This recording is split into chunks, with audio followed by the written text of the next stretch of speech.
Boom.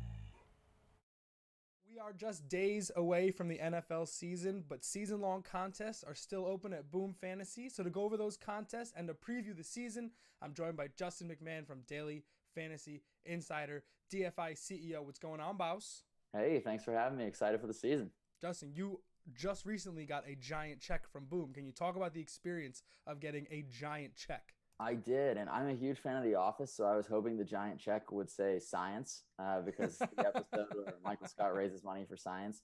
But it said my name, and I still was happy to have it, and it's pretty cool to have a giant check. It's currently sitting in a living room, which I don't think is where it's going to be allowed to live because my girlfriend also lives there.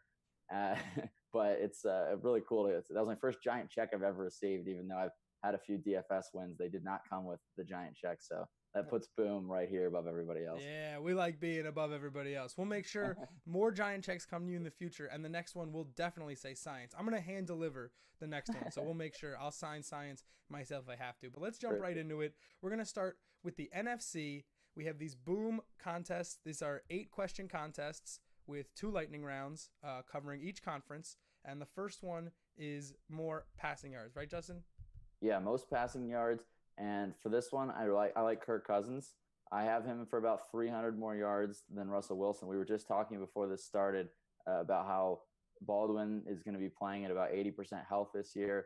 Their offense, they lost Jimmy Graham. It's not looking like a great offense. I know Wilson was the top fantasy QB last year, and a lot of that is due to running. I think Kirk is a true passer, and I expect him to throw for more yards. What about you?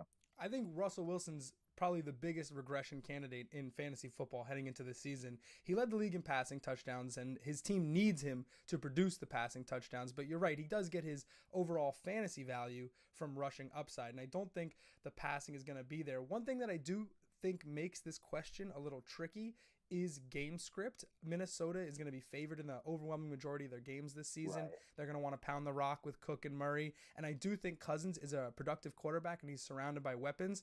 But I also think the Seahawks are going to be bad this year and they'll be chasing games. I agree. And that could sort of make this question a little bit like on face value. This seems like one of the easiest questions on the slate. But as we dig in, the numbers are a little bit closer. But you still like Cousins, right? I do. I docked Kirk some yards from last season, of course, due to the game script flipping. But I think I still have Kirk about 300 yards above Wilson. Most rushing yards. I'm leaning Zeke here because of the Vegas favorite. Are you leaning with me? I'm definitely leaning Zeke. The projections have Zeke about 100 yards over over Gurley. And then to me, the rest of the category is just not even worth considering. I think I have Zeke over 250 yards above Barkley and David Johnson. David Johnson's in game script, and same with Barkley. Really, they catch a lot of passes, so they're first round fantasy plays for sure. But Zeke is just a monster on the ground, so I have him. Yeah, I think game script also factors in here if you were going to knock Zeke, but I think he's such a workhorse that it really doesn't matter in this situation. The Vegas favorite for both yards and rushing touchdowns. Gurley, obviously a monster year last year, another regression candidate. And I think the other two, Barkley and Johnson, they get game scripted out as far as their teams to be trailing. Total yards, maybe a different story, but as far as last year, Gurley had like the best cumulative season-long game script in the last 10 years. Crazy.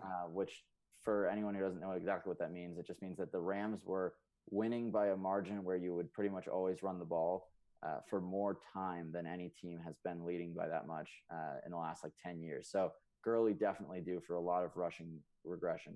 When it comes to receiving yards, I was a little bit more caught up on this, but recent news may influence my decision. Adam Thielen, Michael Thomas, Brandon Cooks, and Doug Baldwin. Who do you have there? Yeah, it's tough. My projections, I'd probably have Thomas by a few yards on Thielen, but since we're going with Kirk question 1, or I am personally, that kind of makes me want to pair him with Thielen, just because if Kirk has a monster year, then that's an easy hit on question 1, and it probably leads to a Thielen big season. So that's kind of where I'm at. I probably end up going with Thielen, but this is probably the toughest question so far. When it comes to the receiving yards, I was looking for concentration of offense, and that's why I was kind of talking myself off of Thielen because I know he's going to be a slot monster this year, but I'm very concerned about the Cousins' propensity to spread the ball around. Right. And that pushed me towards Michael Thomas, but I really like Traquan Smith. That's probably our number one preseason hype guy going into the regular season, is Traquan Smith in the slot. Cooks I've never been high on. And if I could hear Doug Baldwin coming out at 100%, I would very much like to take Doug Baldwin being the overwhelmingly favored target of Russell Wilson. But hearing that he's going to battle injury all year, it does make me want to revert and go back to Thielen. I agree with all that. I think I'm probably going with Thielen. I like it. Correlation, first question, third question. Let's move on. Question 4. This is most receptions. You ready? Odell, Julio, Larry Fitzgerald, Golden Tate. This one made me do a little research, and Larry Fitzgerald got a ton of targets last year. It was ridiculous. He always does. He's crazy. He's so consistent, and it just seems like Father Time never catches up with him. But then what about if Odell Beckham's healthy? Odell saw 160 targets 2 years ago, but it wasn't the same kind of targets because he's kind of force-fed in that offense. And then Arizona has questions with the quarterback. So where did you go on this one? I still went with Odell. Okay. I think Odell just got paid, and sometimes that makes guys slack off. But I'm hoping that, he's so cocky that he really wants to put up big showings every week. And I expect the Giants to be trailing a decent amount. That should help him with game script, which does apply to Larry as well. But I have Odell. It's close. It's closer than people might expect. I mean, you look at Odell Beckham Jr., highest paid wide receiver in the league, world of talent, and then you look at Larry Fitzgerald, who's so old. A lot of people probably would think this isn't even going to be close. But I have Odell by about 6 catches over Larry, so I'm going to go with the favorite here. Excuse me, Justin. That's highest paid receiver of all time, Odell Beckham Jr. Don't let him let you forget. Come on, current highest paid player will always be the highest paid of all time. But beautiful. Yeah. Deserved every penny. Don't at me. So I also have Beckham here, but with a little caveat that if Fitzgerald, his targets are his targets. If Beckham can get those targets, this is his race to lose, and it's not even close. If he needs to get those targets. The next question is total touchdowns. I have Kamara, Devontae Adams, Zach Ertz, and Marvin Jones. This is another one where I was looking for a concentration of targets and offensive involvement. So what do you think here? I'm going with Devontae Adams. Okay. Who appears to not be the favorite because Kamara is obviously had 13 touchdowns last year and is projected for a monster year.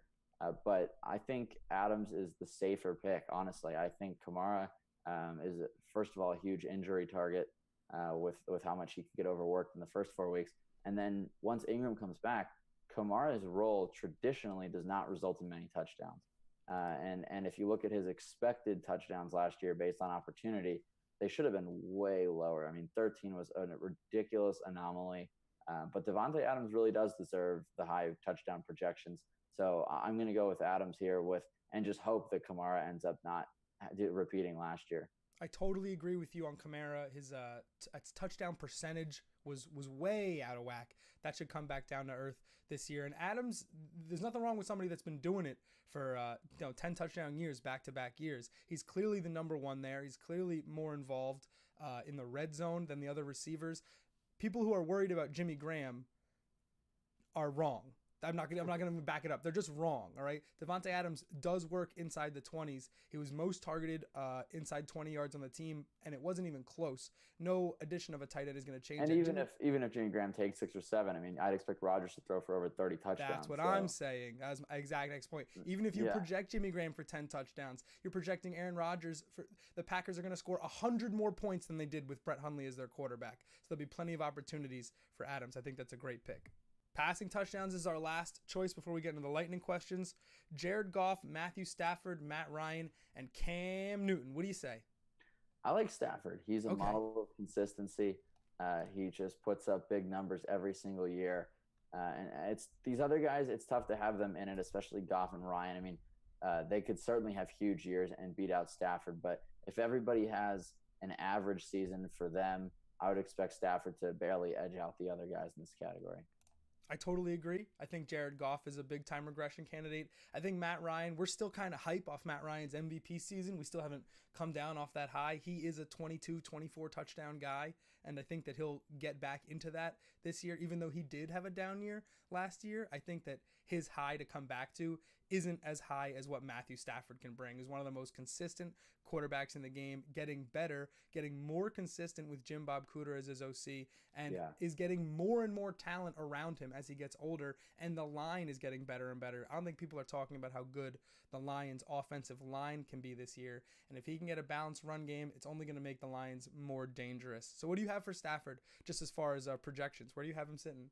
I have him, first in these guys, I have him at about 28, 29 touchdowns. Yeah, we like that. Which I think is going to get the job done in this category. So here's where it gets tricky.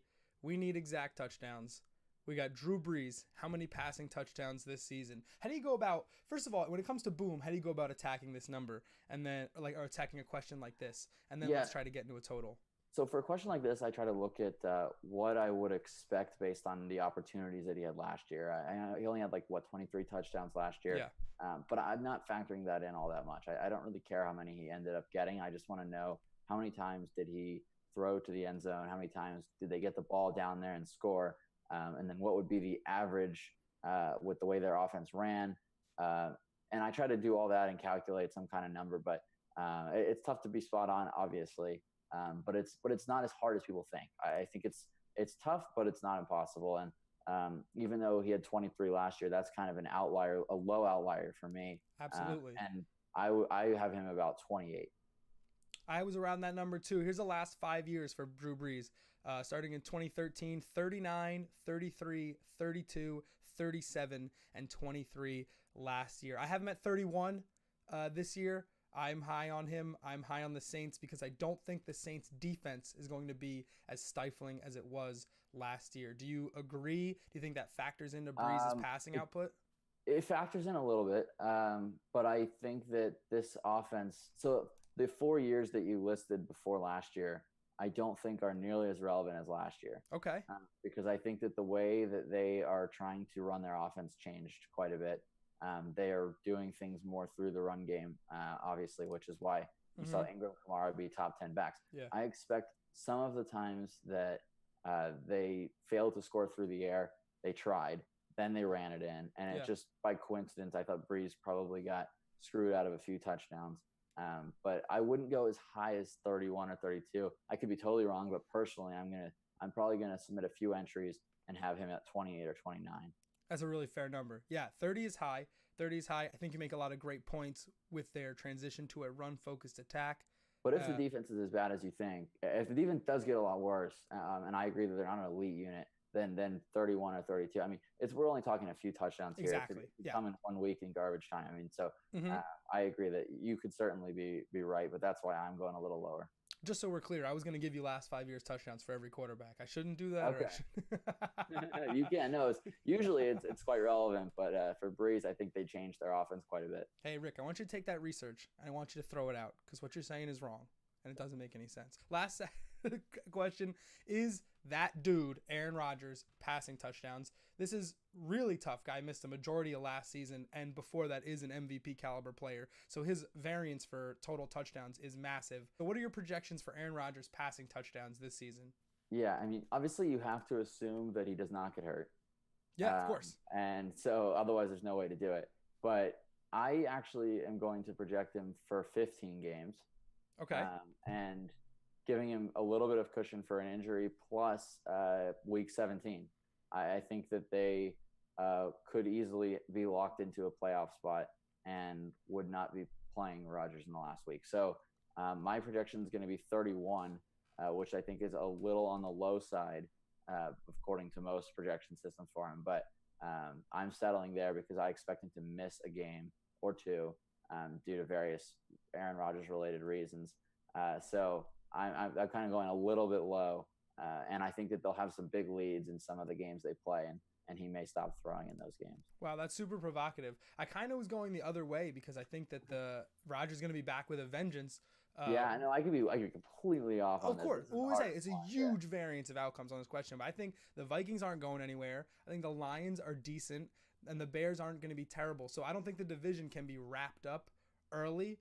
I think the playoff, this is a team that was 4-3, 3-4 when he went down last year. So without Aaron Rodgers, without Aaron Rodgers, it's a bad football team. But with Aaron Rodgers, it's maybe a good football team overall. I do agree that they're getting better. I love the way that they've drafted. And I do want them, I project them as in the playoff mix, of course. But I do think that Rodgers is going to have to do a little bit more to will them there. I have him at 37, which is way high. It's way above his Vegas totals. I'm shooting the moon on this. I think Rodgers is going to be angry, and I like angry Aaron Rodgers. I want to see angry Aaron Rodgers. Yeah, this is also just passing touchdowns. Yes. You're right. He could rush for a few, and which I fully expect him to do. So that's another area that, I have Rodgers for 3 or 4 rushing touchdowns, but this says specifically most passing touchdowns. Passing touchdowns. Yeah, I mean, he's gotten 40 before, so that's not an unrealistic number. But I think with his increased talent, the Packers are never going to become a running team. It's just never going to. It's always going to run through 12. And I think that higher over lower. But that's interesting when you think about missing games, because we're both saying he's going to be awesome this year, but you're specifically saying he's going to miss a couple of games, and that's where he could lose 7 touchdowns by missing 2 games. Yeah. So the way I think of it is, if you go with a average or slightly below average projection, you don't lose if he doesn't miss games, but you could still win if he misses 1 or 2. If you project him for 37 and he misses 2 games, I don't think you can possibly get there. Zero chance. So that's why for me, it's like, this is a guy who doesn't make it through full seasons that often, and often rests in week 17 if they're locked up at all. And that could be locked up out or in, right? That's not a guarantee that he's locked up in the playoffs. They could be 8-8 and they could be 8-7 and have no shot to make it, and I don't think he plays either. Excellent points, boss. That's why you get the giant checks, and I just ask you the questions. I didn't even think about that. They could be in, or they could be locked in, or they could be locked out. That's so true. So that's going to do it for the NFC predictions. We'll come back with the AFC, but why don't we do a quick plug for DFI while we're at it? I appreciate that. Yeah, we're excited for this season. We've built a platform called the War Rooms, and you can use those to make a lineup in 5 to 10 minutes if you want to. We've got every bit of information that we think is crucial for you to know about the slate. And in our right when you open it up, we've got all of our top picks. So you can just pick from those guys. You can trust that those guys are well-researched, good picks. And barring something ridiculous happening to them, like, you're not going to get killed with those guys. And so it's helpful for daily fantasy sports. And then we have another war room where you can ask questions about your season-long fantasy team. So we can help you out and tell you start, sit, who you want, who you should pick up on waivers, all that kind of stuff. And for all of that, it's just $20 a month. So we've got one of the best prices in the industry, and we think one of the best platforms and one of the biggest teams. We have over 40 analysts on our team. So we're pumped for this season, and we hope that you join us. He needs just 6 letters, DFICEO. Justin, thanks for joining us, man. Thank you for having me.